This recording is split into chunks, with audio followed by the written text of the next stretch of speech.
Recently, while I was leading my Crystallize Your Vision online course, a student asked me something that in all my years of teaching, I'd never been asked before. She asked if she could lengthen the time she spent in deep relaxation at the end of class. You see, what I usually get asked is it okay to skip deep relaxation, or what the yogis call Shavasana?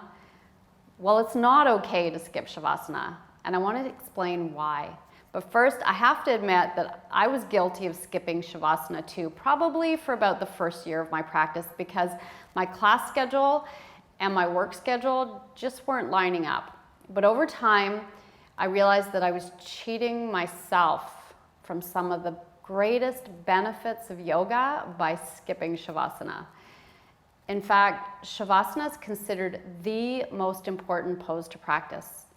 Not only is it the most important pose, but it's also considered to be the most difficult, because total relaxation of the mind and the body is incredibly difficult to achieve.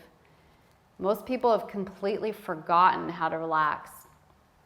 Look, it's only natural to think that instead of lying around on the floor, you should be off doing something more productive.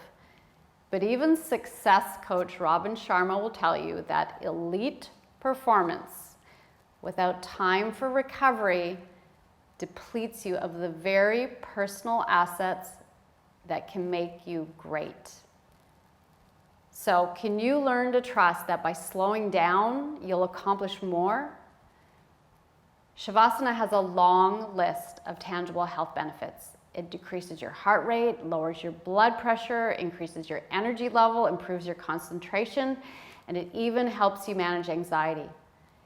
And Shavasana is particularly important in Kundalini yoga because Kundalini specifically stresses your nervous system in a controlled way to build resilience so you can meet the challenges of day-to-day life.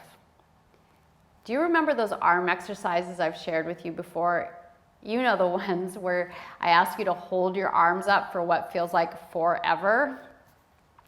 That's an example of one of those exercises that tax the nervous system in that controlled way so it can get stronger and support you when challenging situations show up in your life.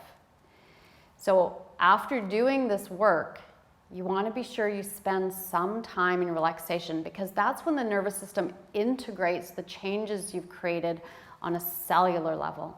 Not only that, but this slight pause, this time to integrate the work, is important, because jumping from a deep yoga practice and right into the stress of your daily routine is way too jarring. So to get the maximum benefit from your practice, if you know you have to leave class early, stop at least 5 minutes before you have to leave and drop into Shavasana. That's the cool thing about yoga. No one cares that you're not keeping up, because it's not a competitive practice. I get far more satisfaction out of seeing students learn to nourish themselves than I do from watching them push themselves too hard all the time.